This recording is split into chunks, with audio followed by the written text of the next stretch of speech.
this feels good. Allow for me to reintroduce myself. My name is Kevin Ross, singer-songwriter, producer, and label owner of Our Society Music Group. Give it up for Black entrepreneurship. Because of your energy, I feel like tonight is going to be a good night. So if y'all locked in and ready to continue to have a good time, let me hear you say, oh yeah.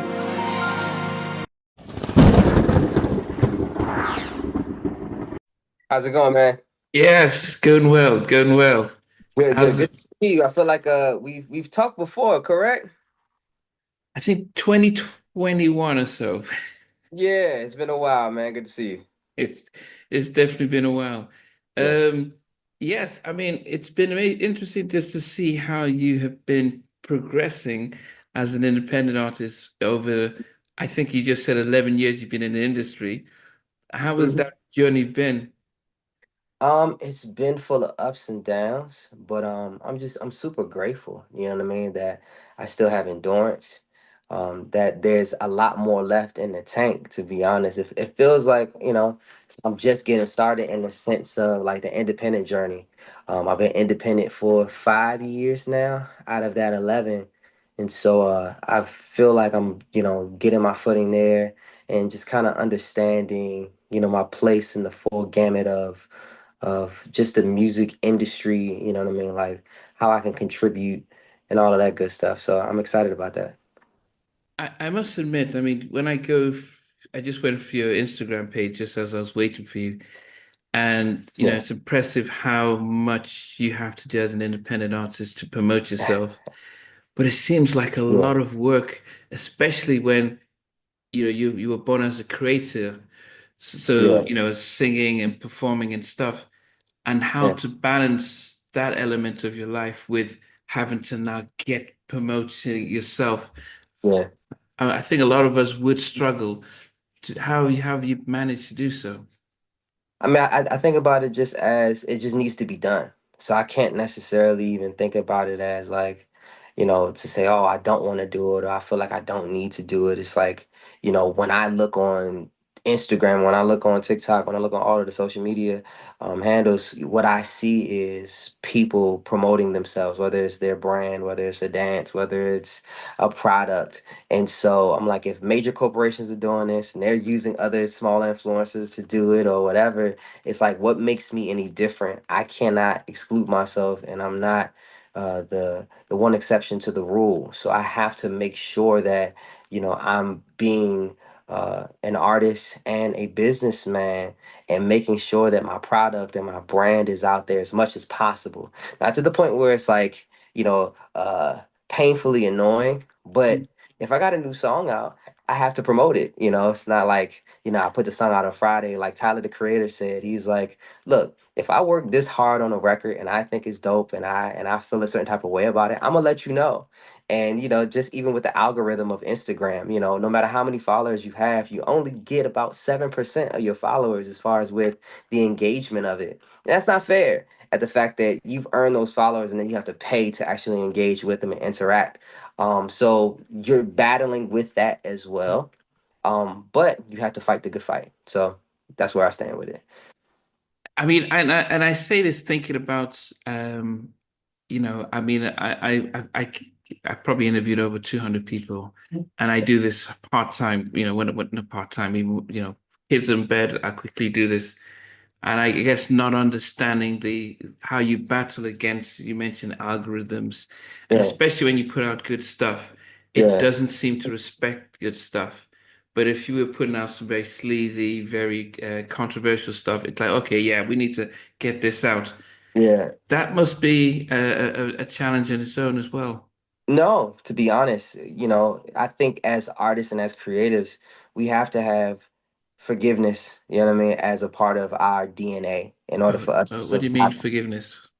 Meaning that forgiveness of your audience who may not know you, forgiveness of people and what they may have to say about you, forgiveness just within humanity. You just have to have a level of understanding that the world's going to be the world.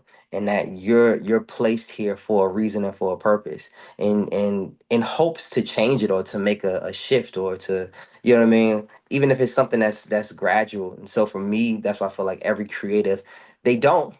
That's why you have a lot of people with, chips on their shoulders that are really aggressive, that, that feel like they've been burnt by the industry. And it's like, no, you just lacked forgiveness. You just lacked understanding of humanity.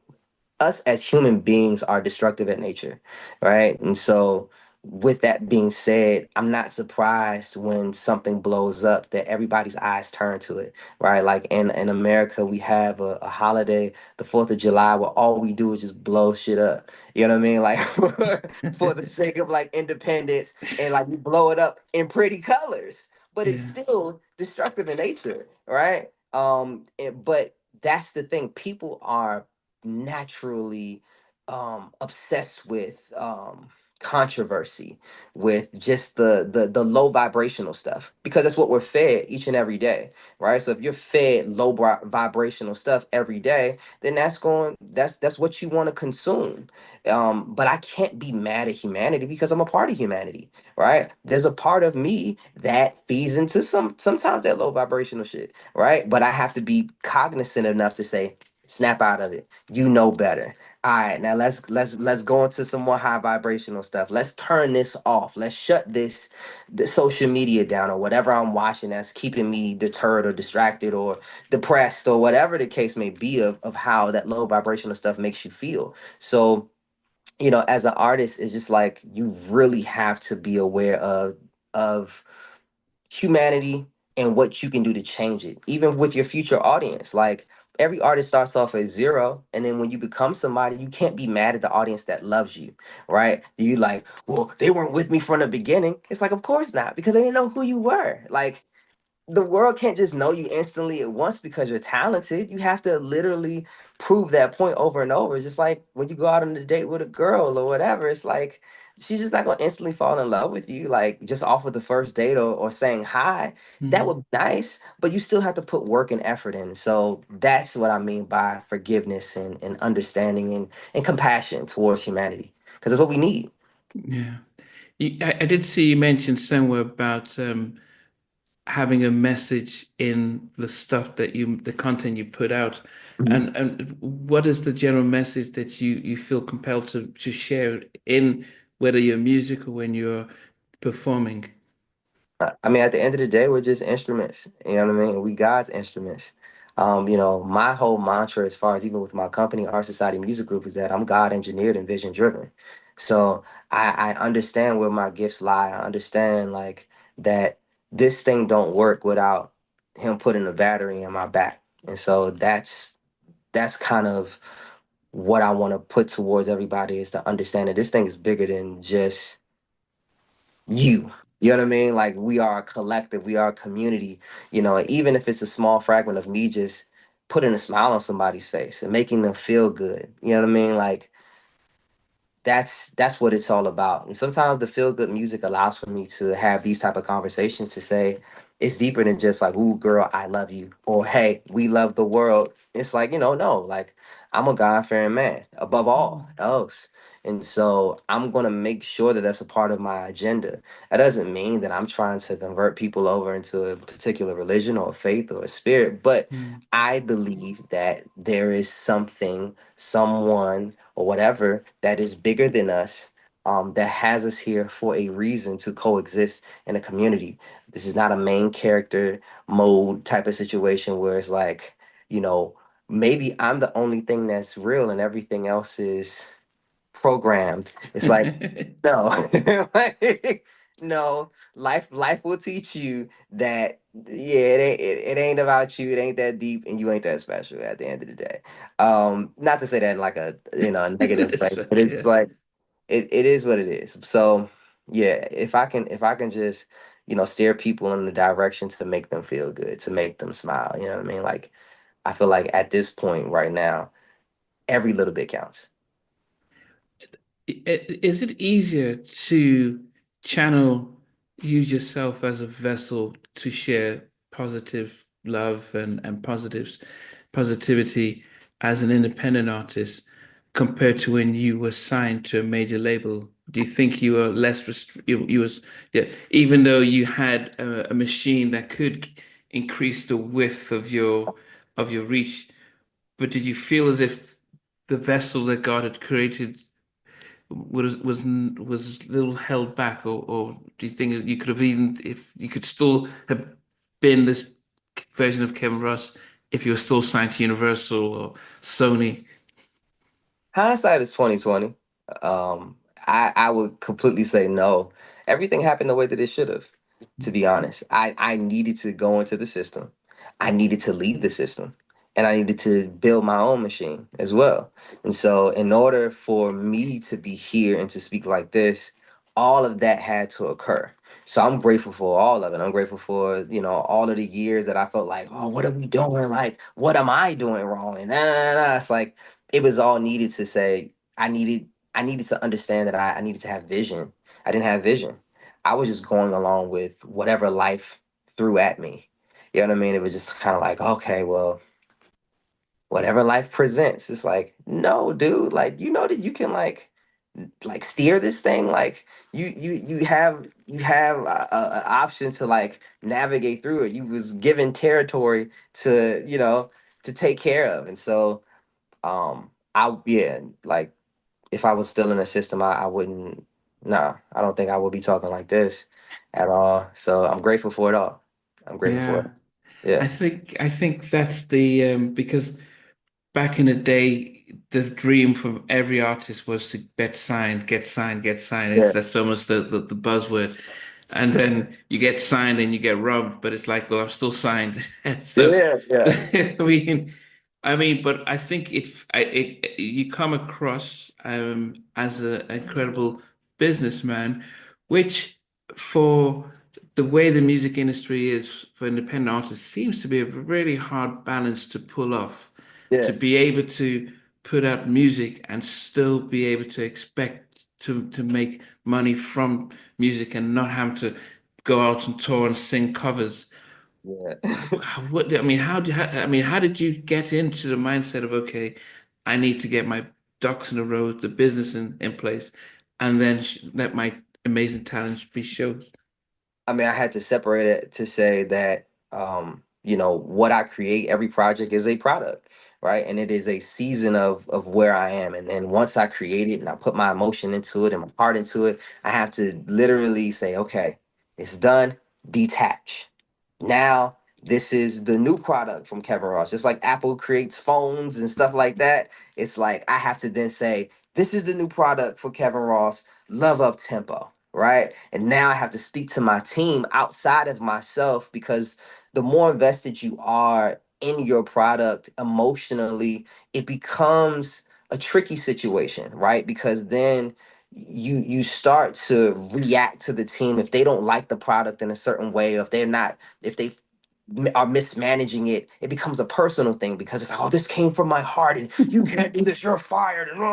It's like, okay, let's take the emotion out of it. Let's make sure that we use this as a product and say, okay, where are our strengths? Where's our weaknesses? We have enough history as far as throughout the years of being independent to say, okay, who's our champions? Let's lean into that. Who are the people that we haven't actually talked to yet? Let's see if we can pitch to them and go into different territory with that. It allows for us to scale in a more efficient and effective manner without emotions being involved, because emotions, it doesn't help anything, for me to sit and get fired up on a phone call or a team call. Yes, I'm passionate, but the people that work for me still get paid the same way. They don't, when you work for a 9 to 5 or corporate America or anywhere corporate in the world, just because, you had a bad day or your boss, is getting on your nerves doesn't mean that any money is being taken from your paycheck. Yeah. That's just the way the world works. So I, long story short, I just try to detach myself emotionally. I'm still an artist, so I have to catch myself sometimes. You know what I mean? Because I'll get in my bag and be like, "Yeah, this ain't fair." Da, da, da. And I'm like, snap out of it. I got a great mentor named Rob Watson, who's actually my manager too. But he really helps me in a sense of growing as a businessman. Mm. And so we'll have conversations about, how to scale and being able to really analyze and look into the numbers and looking at everything. I have all of the information in front of me now. So the things that I'm not able to do, if I'm not able to do it and I'm upset, then I did something wrong. I didn't do enough research to understand the why of it. And so I feel a lot freer and a lot more at peace when I can actually look under the hood to say, okay, this is the reason why X, Y, and Z didn't necessarily transpire. Some things are out of my control. Some things are like, okay, maybe we didn't push hard enough, whatever. But at least, I know enough, not Mm. everything, but enough to be able to move on to the next thing. When if independent artists are watching and they're wondering, is there a, can you make a living from recording music and put it out on Spotify and YouTube and just hope for the best? Or do Absolutely. you have to wait for a viral moment to generate some stuff? I mean, because we'll talk about love in the middle, but it does it need to do what 30 million streams before you can see a return on your investment? Or I mean, how what would you say to independent artists? Oh, it's very possible to make a living. See, there's a difference between having a career and being a star, right? Like a lot of people are hyper focused on being a star. So it's either a star or nothing.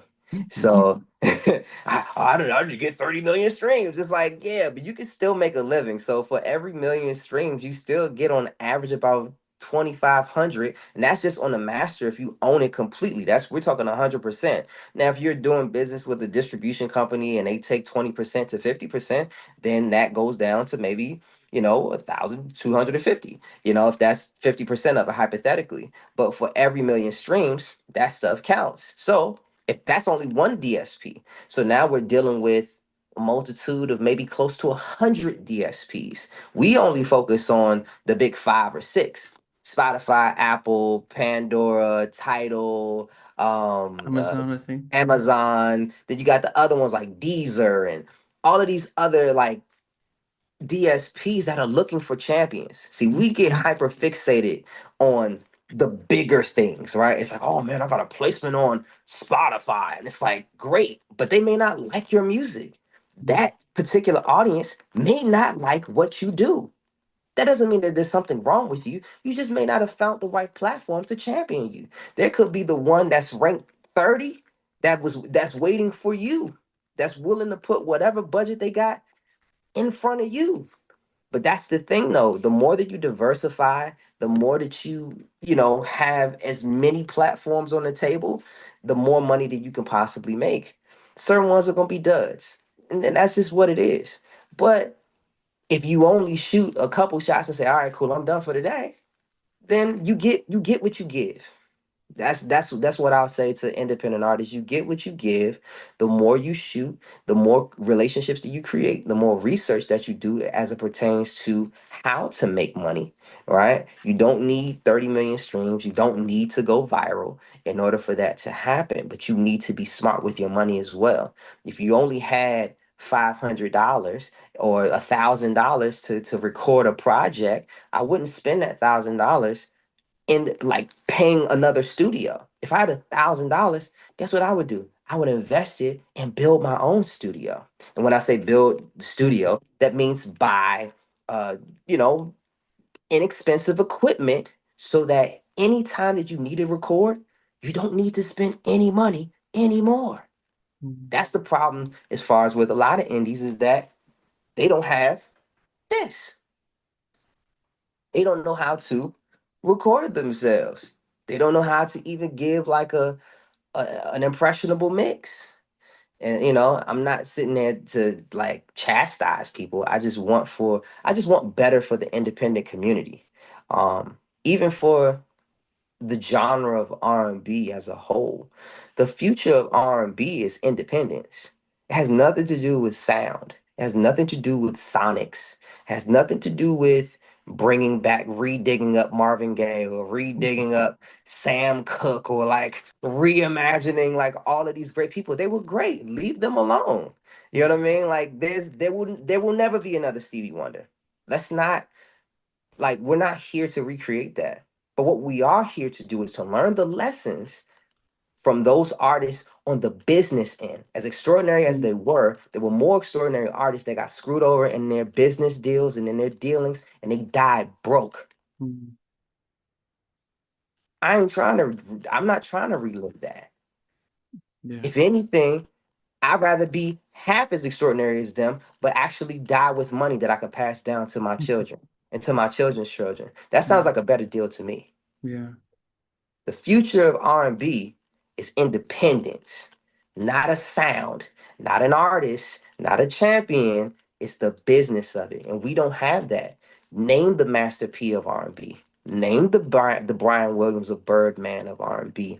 Name the entrepreneurial heroes that came to save the day for R&B. It's very far few and in between. And even if they were, they didn't give out enough gems to pass on to us. Mm. So here we are, and we have the opportunity of a lifetime to make a difference. So I'm a part of that crusade. Yeah, I mean, and I think it's stuff that we should definitely listen to because I think the challenge for us as consumers is that back in the day, you know, it was a big deal when an R&B album was released and it was controlled. So what you watch on BT, Yeah. what you'd get on Hot 97 or Hot 95 or whatever it was, it's like, okay, this is what I need to listen to. So it was controlled. You knew what to get. Mhm. Now it's almost as if the floodgates open. So you listen to one, it's like before you know it, it's like, okay, here's the next one. Yep. And it doesn't have the same value for us as consumers as it did back then when it felt scarce. Yeah. And I guess I wonder then for you as an R&B artist, how do you then make sure that in this fast-paced, here today, gone tomorrow, fast food music industry, that Yeah. you make sure that when you are putting time and effort in Love Up Tempo Volume 1 coming Mhm. out in March, that actually people can appreciate it and sip on it instead of gouging it down and moving on to the next. Yeah, I mean, here's the thing, right? Like direct to consumer, right? Like from artist to consumer is a very important thing, especially nowadays. Building a relationship with your fan base. That means that for every time that somebody comments under my post, I'm commenting back. When Wow. they DM me, I'm messaging them back. I can't be too busy to respond to the people that took time out of their day to say something to me. They could just literally scroll past and ignore me. But for them to stop, like, comment, and to go out of their way and put their ego aside to actually give me some love, I gotta give them love in return. So we can't leave a stone unturned, right? So it's less about how many record sales you do in the first week and more so to say how many committed and devoted audience members and fans have you garnered, whether or not uh the major labels are behind it, whether you got a feature. If you go online and say, look, I'm dropping an album today, how many people buying it? How many people are you actually, how many people can you actually generate on your own? And did you do the work in order to strengthen those relationships? That's the important thing that matters. So, even if, let's just say, because even sometimes, team members, they'll say, our first week was great and this and that. And I always have to say, I was like, yes, first week was great. And it was a great launching pad. Right. And it was like launching pad. I was like, yeah, because that ain't it. It ain't the end of it. I was like, I got songs that was in my catalog sitting for 2 years, and then all of a sudden it just got a viral moment from somebody that was painting something on the wall, and then it went from 10,000 streams to 30 million streams. That's how quick it can change, but it can take 2 years. And so it's bigger than just the release moment, the release week, the month, the year. You have to consider every single release to say, this is just another opportunity to build my catalog.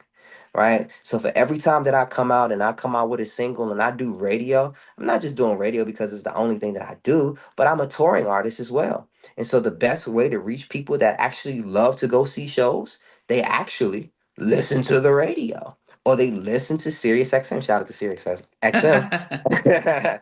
You know what I mean? But they listen to songs that are on there and then they go see your show. Mm. And then what you do in your show, depending on how good you are, they actually will come back. And then they may actually bring another person or more people. And so that's the beauty of it. Is like, I don't look at it from a standpoint of like, oh, if we don't do these numbers in the first week or like it's a failure. It's like, no, like I'm just building. I'm just building my catalog so that like 5 years from now, when I'm doing bigger venues and stuff like that, and somebody comes to see me for the first time, they may have heard of me, they may have heard a couple songs, but then when they see me in the show and they're going through it, they're like, dang, I know this song too. Dang, dang, I didn't realize he did that song. Where have I been? But I can't be mad and be like, yeah, where have you been? I needed you. It's like, no, like, it's like, no. To me, in my position, because I feel like I'm the youngest in that kind of demographic of R&B, um, I'm preparing a place for my generation, right? So I'm not playing catch up. I'm not following them. I'm not chasing a trend. I'm not doing any of that. And so that's why it feels sometimes weird to people when they like look at me or even like certain like friends of mine, they be like, yeah, man, like, I respect you, man. Keep going, man. Eventually you'll. I was like, ain't no eventually, dude. I was like, y'all don't realize like I'm playing ahead. Y'all think I'm playing behind. I was like, but it's your vantage point because you guys are so used to chasing. You're chasing behind something. I'm literally ahead of it. So if I'm years ahead of my generation to say, I know what they're going to need. They don't think they're going to need it, but I'm going to prepare it. I'm going to get ahead of them and I'm going to prepare it so that when they say, you know what, I don't want to do festivals no more. My knees hurt. I don't want to do standing rooms. I don't want to lay on the grass. I don't want to do this. I want to actually be in love. I'm actually getting married. Who can I go see that's not going to talk about all this negative, low vibrational stuff? Who can I see to make me and my lover feel like we loved or feel like we're seen? And if we don't have a place or venues or artists or songs to represent that, then that just puts the generation in a bad predicament. So I just have to prepare. That's all I've been doing. Every year, somebody gets older. We all becoming uncles and aunties in training. Here we go. And every year, it's more people that just start coming along slowly but surely. And so that gives me confidence and faith to say, this is going to work out, not just for me but for the genre. Like I said, like no one person can put the genre on their back. Like it's just literally impossible. But I want to set an example for the up and coming independent artists to say, okay, I can do this. Like I don't have to be Brent Fayez. I don't have to be like, and that's no Notice, staff yeah, yeah, brand yeah. or anything like that. I'm just saying like you don't have to move like particular people. It's like you could be exactly who you want to be, who you are, make the music that you want to make Mm. and still have a career. But you inside of your mind and inside of your heart have to define success first. What is success to you? Because everybody's going to scream what is success to them, and they're going Mm. to try to put that and project that onto you.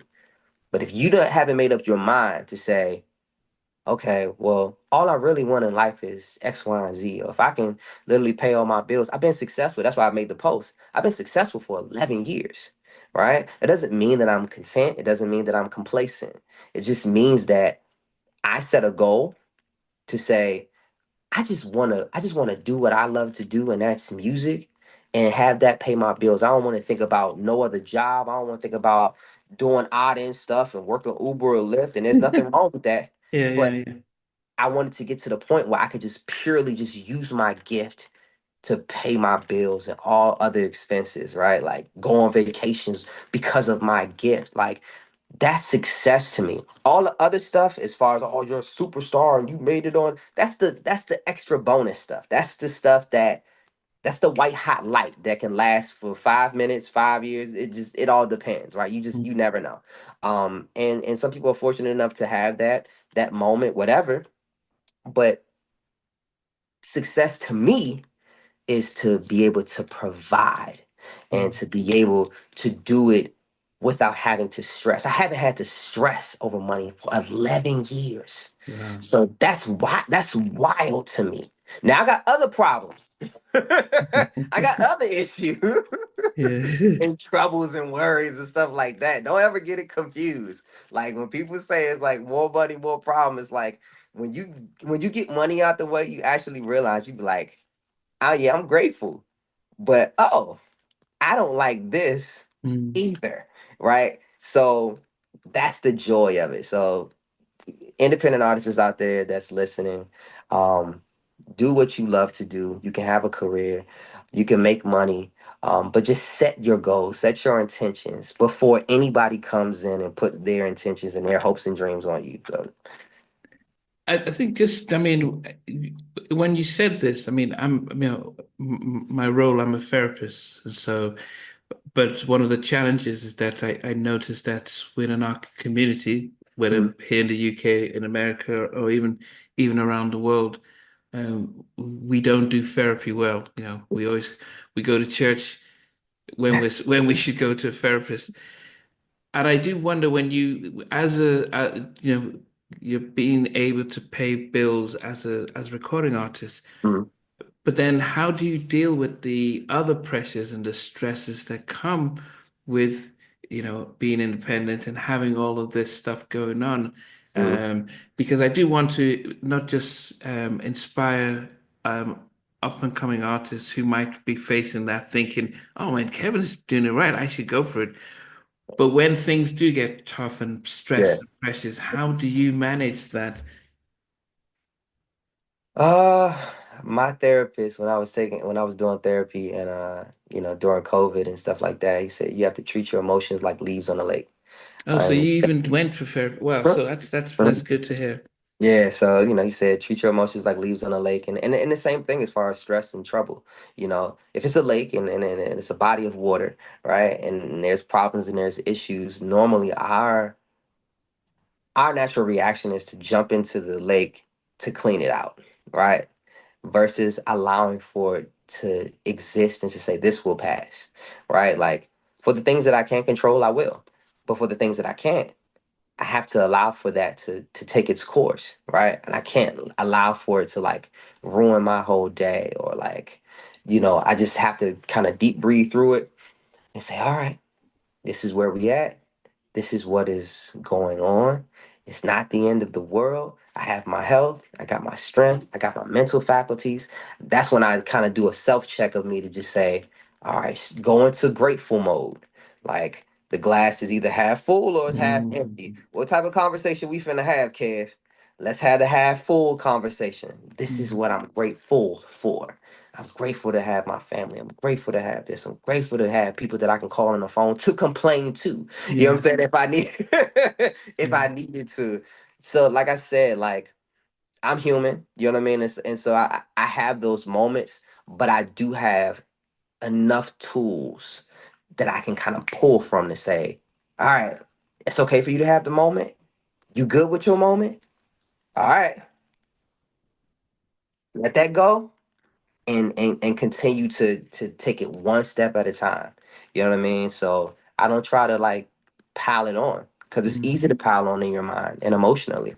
You know what I mean? Like when one bad thing happens, then you start thinking of all the other bad things that could be going on and it just starts to weigh you down. And yeah. that's how people start to have breakdowns and they go into emotional distress, you Mm, know?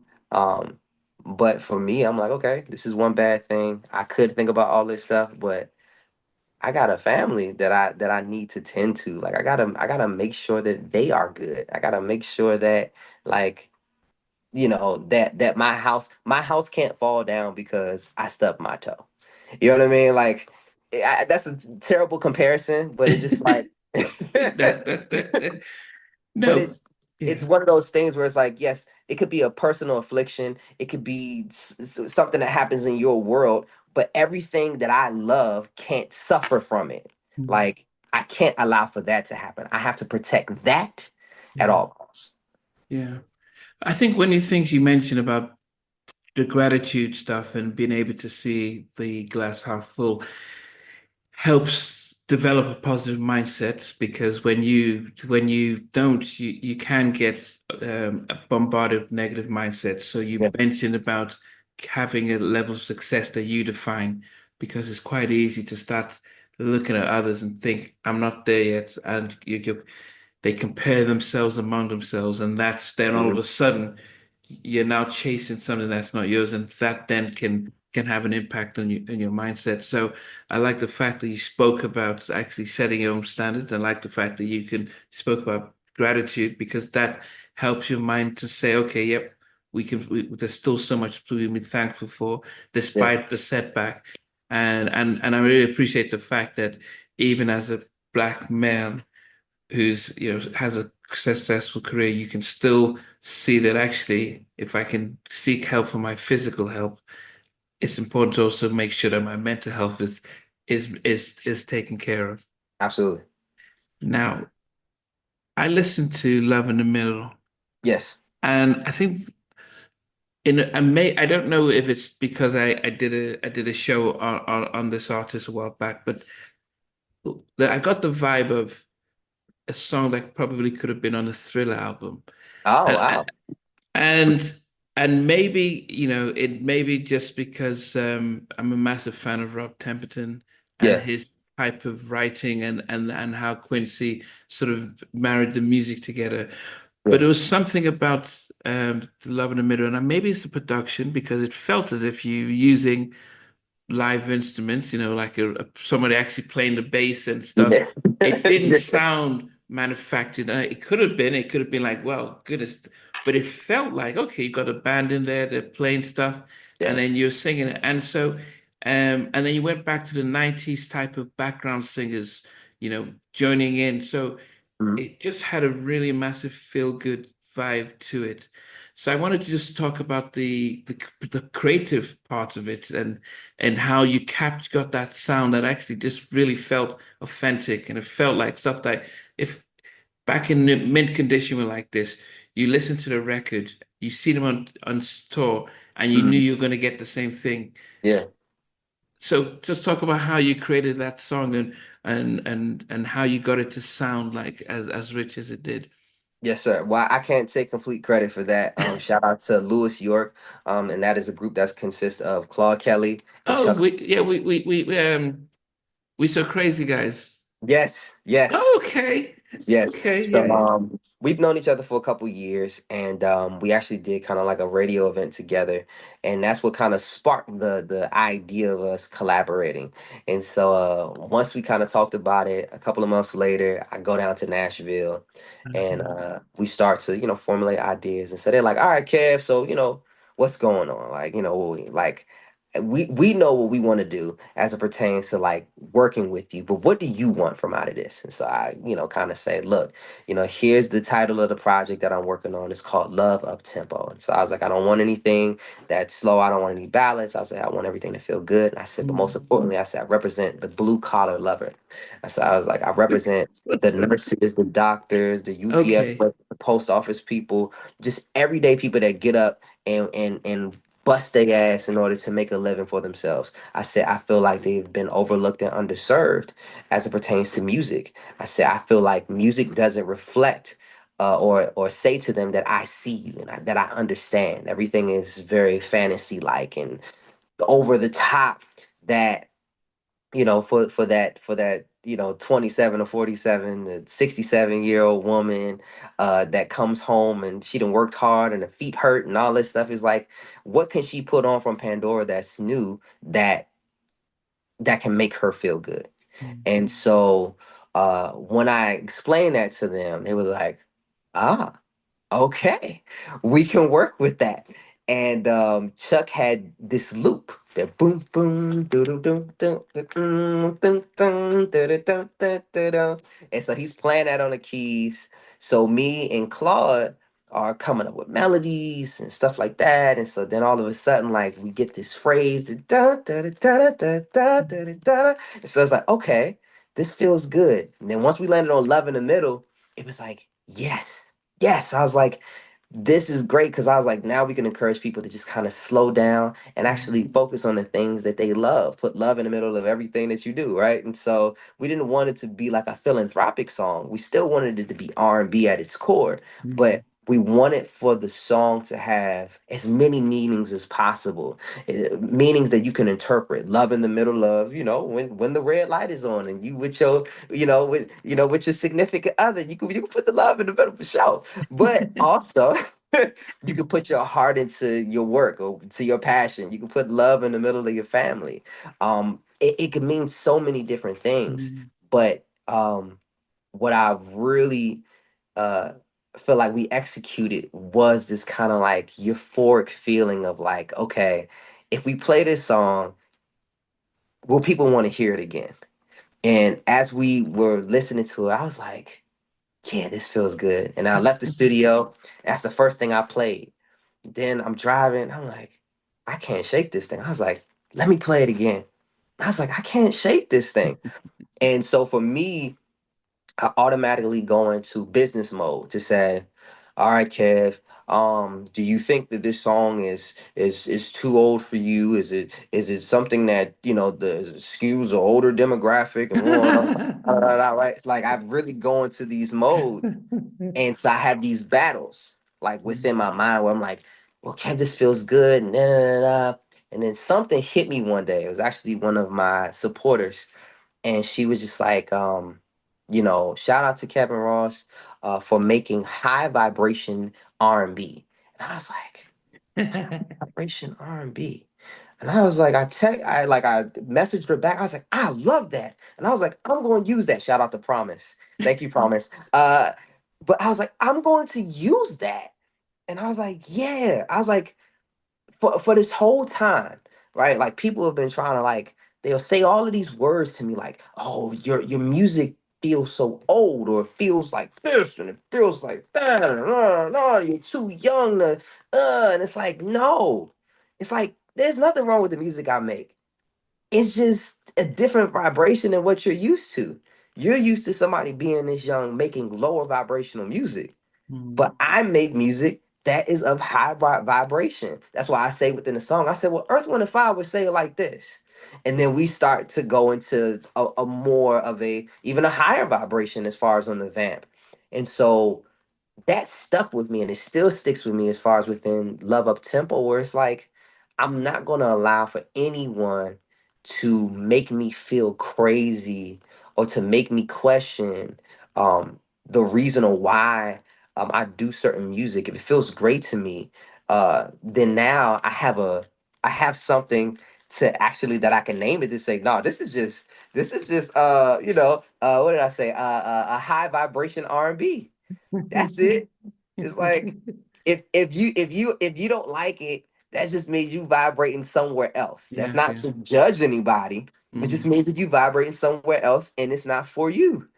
But if you gonna vibrate on this high level, come on, yeah, we here. So yeah, that's But that's that's that's love a in the middle. challenge though. That's a challenge though, because most artists would say, "Why don't you get offended if people don't like their stuff?" But you're like, it's okay. It's not meant for everyone, and Yeah, it's meant for those who actually operate at a level that can really vibe to it.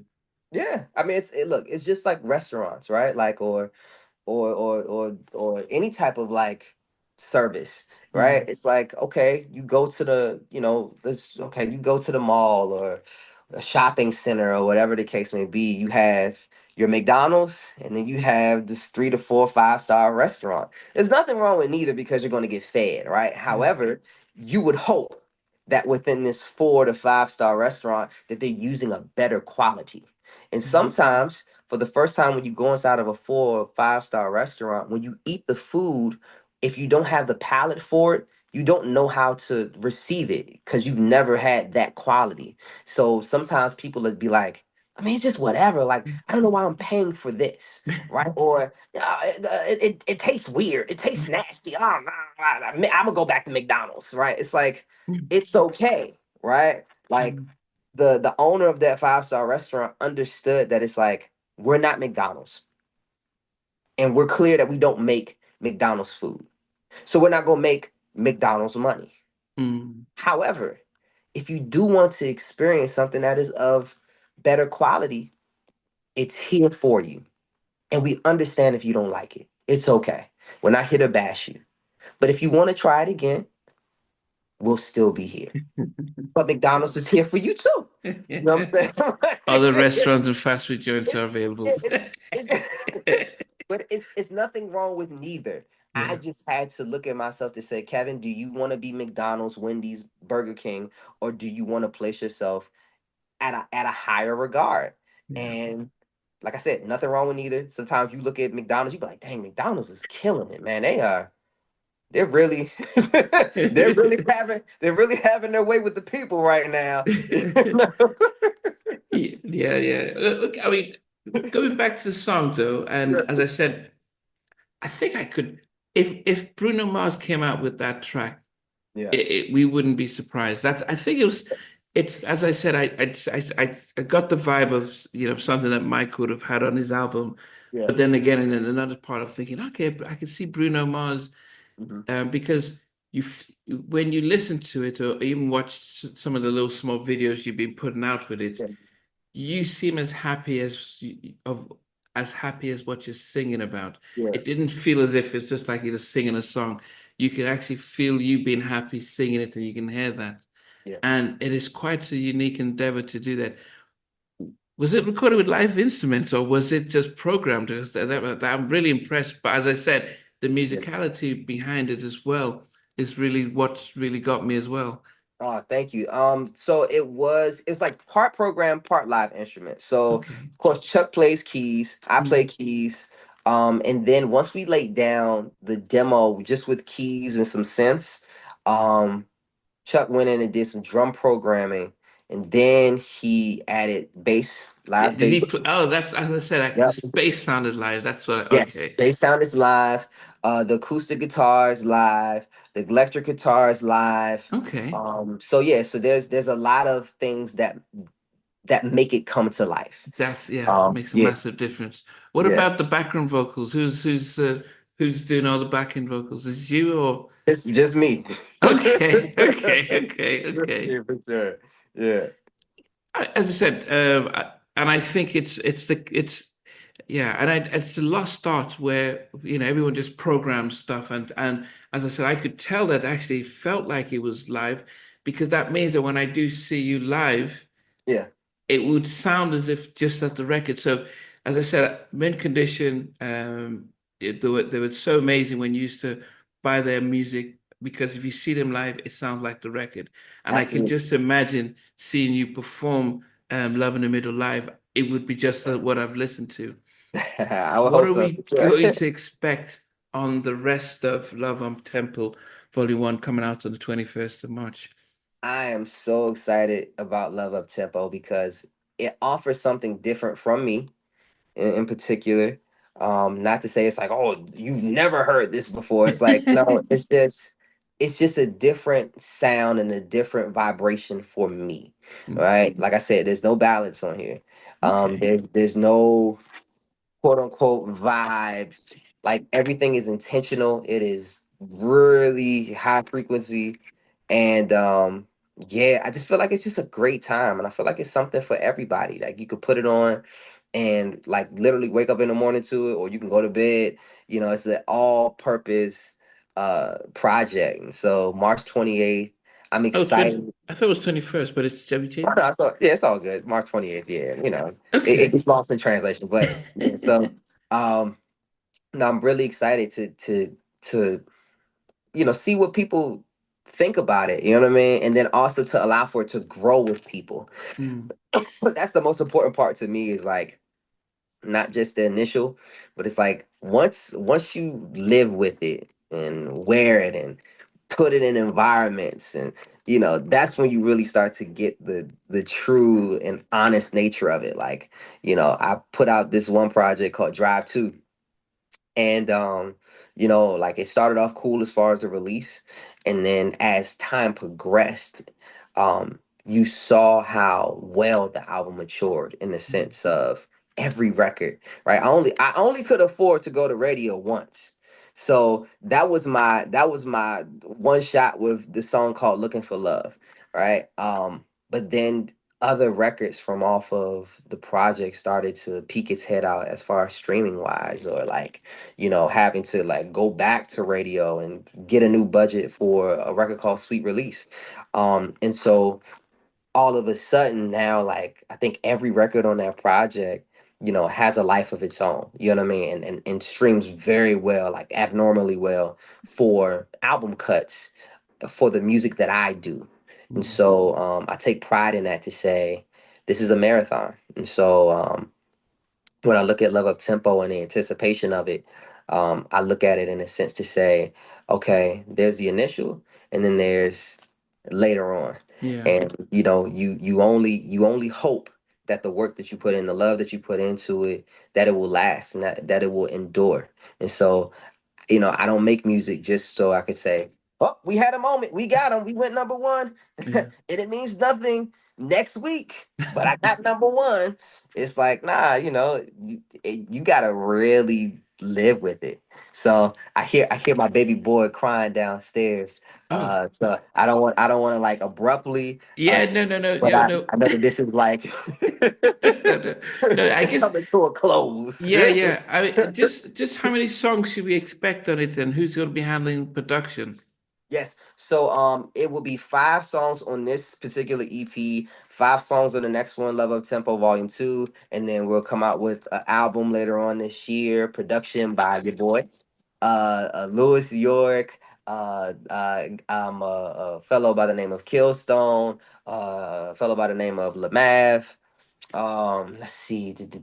I'm forgetting some people. Please forgive me. Production by guy from New York, super talented guy from Jersey, Justin Love as well. Romeo Taylor. Uh, yeah, a lot of great collaborations. How could I forget Jan Hunter? Jan Hunter Jr. That's my guy. So yeah, that kind of completes the whole project for sure. Oh. Well, okay, but maybe, as I said, maybe, and I know that you've got your Love of Temple tour starting on Valentine's Day, Yeah, city wineries across the country. yeah. Mhm. So, I definitely hope people will catch you out. I know that despite all the business side and everything, the one natural thing that we people can't take away from you is that actually you're a really amazing singer. I remember seeing you on during the Can We Talk phenomena. You probably won it for me, although other people, Tank had other ideas. Yeah. But the other thing is that I one of the things that you bless us with is when you do the harmony stuff, The uh, mashup, yeah. the matchup. So it just showcases that the one thing that you can't take away from you is that actually you are vocally talented, Thank and you. all the other stuff is the gravy on top. So it's been great seeing you again, and hopefully, as I said, maybe late in the year we can probably have a little bit more time to speak about the album once it's released. Yes, yes, Yeah. absolutely. Yes. Well, I appreciate it, Kevin, and yeah, and definitely, as I said, amazing track, and it's really something that I hope more people will get to listen to and Thank you. celebrate with you as well. Thank you so much, man. Okay, then I'll let All you right. go. Go get your tend to your son. Yes, sir. All right. Take All right. care. I remember when I lost my mind. There was something so pleasant about that place. Even your emotions had an echo, so much space. Ooh, ooh. But when you're out there without care, yeah, I was out of touch. But it wasn't because I didn't know enough. I just knew too much.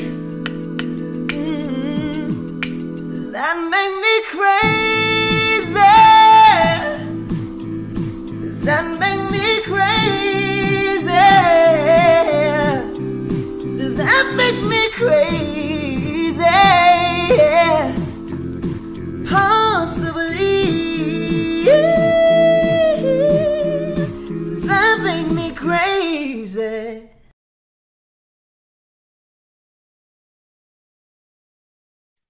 Okay, guys. Well, I hope you enjoyed the interview I had with Kevin Ross. I have to appreciate the fact that he's really good as a singer, first and foremost. Um, but he's really taken the role as an independent artist seriously, both from the business point of view and both in how he promotes his albums and his music. So yes, Love in the Middle is streaming now, and Love Up Tempo Volume 1 comes out March 28th. Take care. Hey guys, thanks for watching. Thanks for being a part of Halftime Chat. Please remember to subscribe, share, and comment. But most importantly, why don't you become a member of Halftime Chat? We've got amazing videos, amazing perks, and being able to support the channel. But anyway, thanks for watching. Take care. I never participated in that category. And somewhere in between. For even loving us, on which I didn't miss you with. What was it like growing up? She's still making an impact on 4 houses down. I have a couple pieces. Trying to get this one and that one. That works for me, but just for me, No, okay, you're okay. They don't understand what Jonas Boys are winning all spirits. Play it. I mean, I love all different genres.